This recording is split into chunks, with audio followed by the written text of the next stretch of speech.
გაუმარჯოს. მოგესალმებით მეგობრებო, დადგა გაზაფხული, უკვე მარტია და ამ თვეს ამშვენებს ორი ულამაზესი დღესასწაული. დედის დღესავე მარტი და 8 მარტი. რადგან მარტში ასეთი დღესასწაულებია, მარტს უნდა ერქვას მარტი არ ქარტი. მომეწონა იგიდია. იხუმრე, შენ და ზეგ 8 მარტია და აი რა ვაჩუკოთ ცოლებს. თვითონ რასაც გშუქნიან ხოლმე ჩვენც ის ვაჩუქოთ. როგორ დაფიქრდა ნახე რა. მოიჭრათ სად ვიშო ეხა მე ისინი. უფრო კარგად ჟღერს, ნასკები. ჰა? რა ვიცი ხოლმე მაღალყელიანი შეიძლება იშოვოს ადრე, მაგრამ თავარია მაღალფასიანი არის. მეთანხმები, მე ვიცი რაც უნდა ვაჩუქოთ. რა? რასაც თვითონ გთხოვენ ის ვაჩუქოთ ჩვენც. რას ლაპარაკო, ხო დამჩები თირკველების გარეშე მე. მოკლედ რთულად არის საქმე, რადგან ჩვენი ცოლები მეუღლეებიც არიან და დედებიც, ანუ 3-შიც მიიღეს საჩუქარი და 8-ში ელოდებიან. აი თურმე რატომ არ მოყავს ცოლი? აი ამას. შენ როდემდე უნდა ზოგო ფული გამაგებინეთ. და როდემდე უნდა უყურო ჩვენ დაჯვაცამება. აბა ახლა კი ხუმრობის გარეშე ძვირფასო ქალბატონებო, გილოცავთ დედის დღეს და 8 მარტს ერთად. რაც შეეხება საჩუქარს, ამ ეტაპზე რის საშუალებაც გვაქვს, ეს არის მუსიკა. რადგან ჩვენ შოუში დოლგარმონზე უკრავს და ქალების გაწყობაზე ზრუნავს, ქალთა გულთა მყრობელი, ქსოვრენები და მუდამ შეყვარებული გიორგი შოშიკაშვილი.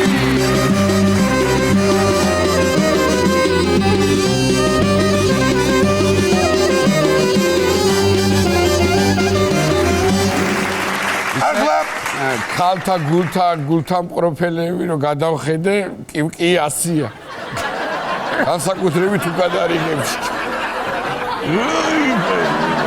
კარგი დავარებოთ ახლა 8 მარტია. იქნება თუ გვიან მაინც წავალ ქორწილში, აპტრედიაში. ისე მაინც ნათქვამია ლაპარაკს ცხელი გავხარაგს. ითქვა ძველი სიბრძნეა. ახლა გადავინაცვლოთ შეომკარგებო ამერიკაში. აბარა. სადაც უმაღლესი კინოაკადემიის ოსკარების დაჯილდოების 97 ცერემონიალი გაიმართა. ცერემონიალი ისე გვიან გამიჩარდა, რომ შედეგები არ ვიცი, ჩაგვეძინა უბრალოდ და ამიტომ გადავდივარ სხვა თემაზე. კი ბატონო, ოღონდ ამერიკაში ვრჩებით ოდნავ გვერდზე. ილონ მასკს მეუღლემ იქეთ გაუკეთა 8 მარტოს საჩუქარი, მე-14 შვილი გაუჩინა. მას კიდევ ერთი საჩუქარი გაუკეთა ბედმა. მან ერთ დღეში 22 მილიარდი დოლარი დაკარგა. ტესლას გაყიდვების შემცირების გამო. აუ, წარმოიდგინე 22 მილიარდს რომ კარგავ და მაინც რომ მილიარდერი ხარ. რამდენი ფული გაქვს ადამიანს? აქ იქნება. რა ვიცი. საერთოდ არ ეტყობოდა სახეზე ნერვიულობა. აბა მე იმ დღეს ორლარიანი ჩამივარდა იატაკის ჭრილში და უყარეგინა ორლარიანი. ჯერ არ იმშეს, მაგრამ ასე თუ გაუგრძელდა კრიზისი, შეიძლება პირველი ტესლა ვიხილოთ ბენზინზე ან გაზზე. მოკლედ ვულოცავთ მასკს, არა ფულის დაკარგვას, არა მე-14 შვილს. თანაც ნამდვილი შვილი ყავს 14, რობოტები არ ითვლება. 14 შვილი თუ ყავს, გამოდის რომ მასკს მარტო ტესლას გაკეთება არ ყვარებია. და კიდევ ყავს შვილები სატელიტებით. უმრავლოდ ღმერთმა. ნეტა ამ ფინანსური კრახის მერე პამპერსის ფული მაინც თუ დარჩა საცხლის 14 ბავშვი ჯამას მასწავლა მოვლა არ უნდა. სადამდე ხო მაინც 80 მილიარდი. ხო და მოუწევს წასვლა ამერიკაში. თუმცა ამერიკაშია მე მგონი, ხო? ბოლო მარსზე წავა და აღარ ჩამოვა. იქ ბევრად იაფია ეხლა რომ მეუბნებიან ძალიან იაფია. ისე რა მოხდა მართლა რატო დაკარგა ამ ხელა ფული, ა? რაღაც ცუდად ათამაშებს ეგ ტრამპს და მაგით. რადგან ტრამპი ვახსენებ, აშშ-ის პრეზიდენტის ახალი ინიციატივა უნდა გაგაცნოთ. იგი აპირებს შემოიღოს ოქროს ბარათი, რომელიც 5 მილიონი დოლარი ეღირება. ანუ თუ გინდა ამერიკაში ცხოვრება, 5 მილიონი უნდა გადაიხადა. მოიცა, ანუ პირდაპირ გაგებით ოქროს ბარათია, ხო ეს? თუ აი ასე ზვირი რატო ღირს, ვერ გავიგე. რამდენ კილოიანი ბარათი იქნება? მე თუ მკითხავ გაამარტივა საქმე, მექსიკიდან გადაპარვას და წვალებას. გადაიხადე 5 მილიონი ჩადი ადამიანურად იქნები შახი. შენ სად იყო აქამდე? ნამდვილად ღირსმაო, გადაიტი სულ რაღაც $5 მილიონ მოხევ ამერიკაში და ეხა მინიმუმ $100 როგორ არ გამოუგზავნი ოჯახს, გამოუგზავნი. თქვენი არ ვიცი, მაგრამ მე 5 მილიონს სატაქსაოდ ნამდვილად არ გადავიხდი ძმაო რა. აქ 5 მილიონს კიდე კიდეც რომ მოუყარო თავი როგორმე. მე ქირის ფული იქნება ყოველდღე $800 საერთოდ გავიძაცები ძმაო. რა მაინტერესებს თუ იცი? ვინც უკვე ამერიკაში ცხოვრობს, თავისი ადგილი რო გაყიდოს არ შეიძლება. აი მაგალითად 2 მილიონი, ჰა? აიღეთ 2 მილიონი და წამოდით, რა საკეთებთ, მათ? ჩვენიერი ამბავი. მილიონაკევარი იყოს, საგადგებად. კი ბატონო. 2 მილიონი კი არა, ერთის რო გადამიხადოს ტრამპმა, სიტყვა ამერიკას აღარ ვახსენებ. ეგ კი არა, ამერიკანოსაც აღარ დავლებ, მარტო კაპუჩინო ლატე. თემა შევცვალოთ. საუდის არაბეთის სამთო სათხილამურო კურორტს ააშენებს და ამაში 500 მილიარდს ხარჯავს. აგერ არის თემა ჩვენია. ეს ეხლა საუდის არაბეთში აშენებენ სამთოს, ხო არიან ახლა ღირსზე, ბაკურიაში და გუდავრში ნავთობი აღმოვაჩინოთ ახლა. უდაბნოში ზამთრის კურორტის აშენება რატო უნდა მოგაფიქრდეს? ეთყობა არაბის შეიხის შვილს თოვლის ბაბუის გაკეთება მოუნდა და რაზეა გამაგინაც დაუყარიო და პირდაპირ კურორტს უშენო. ხო, რო იცოდე გააკეთებენ შენ. და თუ მართლა გააკეთებენ, მან კლიმატი იქნება ისეთი დაიწვებიან სიცივით. რა გამოუვათ არ ვიცი, სერიოზული ეჭვი მაქვს რომ ეგ 500 მილიარდი დადნება თოვლივით. თუ გამოუვიდათ, მაშინ შეიძლება პირველად ვნახოთ დუბლიონკიანი აკლები. და ახალი სიმღერას დაიწერება თეთრი რელსები, ქვიშითავე შვები და აკლები მიგვაქროლებს წინ. კარგია.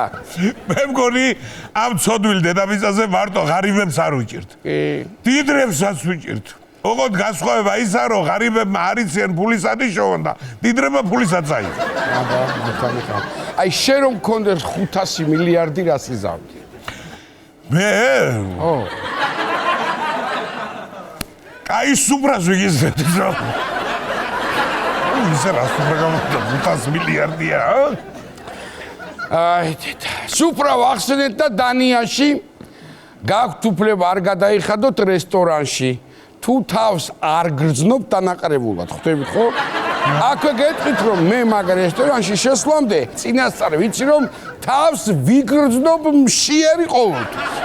ანუ ის ანეკდოტი დანიურად ასე იქნება, კაცი შედის დანიის სახინკლეში და 99 ხიკალი მომეცეთო, ბარემ 100 აიღეო და 100 რო ავიღო და ვნაყრდებიო და ფულის გადახდა მომიწევს. მიუგვენა მოსრებულმა დანიელმა. პრინციპში რატო გიკვირს ეგ ამბავი? აქაც გაქვთ უფლება არ გადაიხადოთ, რა თქმა უნდა თუ კარგი სირბილი იცით. კი ბატონო, ჩვენთან თუ იგივეს გააკეთებ, მაგის შემდეგ უფასოდ გაჭმევენ. მართალია ბალანდას, მაგრამ უფასოა. კი ბატონო, ახლა დავფიქრდი შენ ანეკდოტზე. ნეტა დანიაში თუ არის სახინკლი, არა მგონია. არა. აბა კი იქნებიან შივრები ეგ ბედუინი. გადადი შემდეგ თემაზე. ახლა კი თავზარდამცემი ამბავი გურმანებისთვის. აბა? თურმე აფრიკული ხიზილალა კილო ღირს $12,000. ჟაი, შეკაც ოქროს თევზი დებს თუ რა არის ასე ძვირი. 1 კილო ხიზილალაში რო $12,000 გადაიხდი და ვადა გასული რო აღმოჩნდეს. მე მართლა კი უნდა იქრა. რა იქრა, ანუ ხიზილალა? არა, უნდა იქრა შუბში ტყვია თქო. ანუ იქრა შუბში ტყვია. იმიტოა მე აფრიკაში კორუფცია. ჩინოვნიკი ბიუჯეტიდან რომ მოიპარავს $12,000 ამბობე აი ახლა 1 კილო ხიზილალა სულ მაგისთვის. ხო არ დავიჭერთო და პატიო. ერთი იდეა მომივიდა ჩემო ნიკოლოზ. აი ეს ხიზილალა უნდა შეუკვეთო დანიის რესტორანში. მე თქვა არ მეყო და წამოხვიდე გადაუხდება. ისე კი ჩაუჯდებოდა კაცი ახლა. კაი ალვანის გუდის ყველი. დიღმის კიტრი და პომიდორი, აბაშის კუპატი და აფრიკული ხიზილა. ოღონდ აფრიკულ ხიზილადაზე შეგავარდი და დანარჩენს მე ვკისრულო პაკეტ მოვაგვარებ. აი, შეც კაი ოხერი ხარ, ვინც არ გიცნობს და მონოლოგის ბოლოს ერთ კარგ ადამიანზე უნდა გესაუბროთ. ეს არის ფრანგი მომღერალი გიმსი, რომელმაც ჩვენი აჭარული განდაგანა მთელ მსოფლიოს გააცნო და კიდევ უფრო პოპულარული გახადა. მის ფრანგულ ნინაოს მილიონობით ნახვა აქვს. სად მოისმინა ნეტა ეს სიმღერა გიმსმა?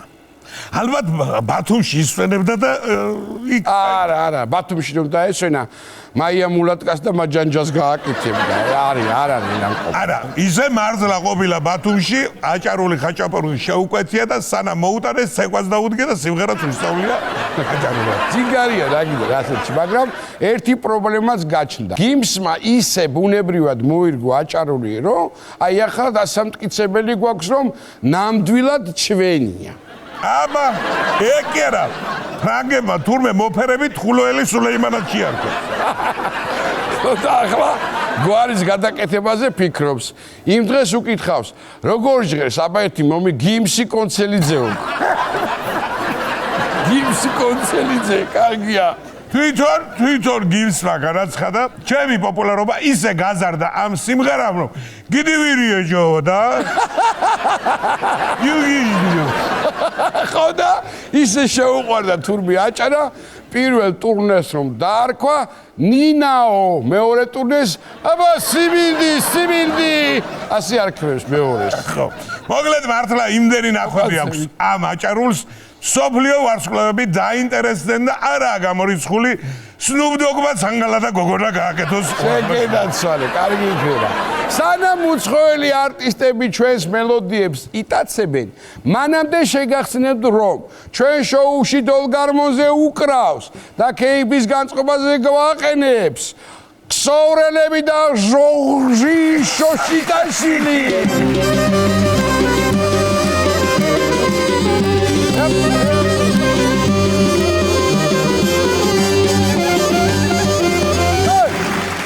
მადლობა ბიჭებო და რა მინდა იცი რომ გთხოვოთ სიმღერა გვინდა შეგიკვეთოთ გთხოვთ გაუშვას გიმსის აჭარული ოღონდ სომ გამოცლილი არ ხუმრობთ მართლა ჩვენ გვინდა გიმსის მადლობა გადავუხადოთ ქართული მუსიკის პოპულარიზაციისთვის და მიუძვნათ მას ჩვენებური ვერსია ბოლო ჟორჟეთ ფრანსე ასე არის რა აბა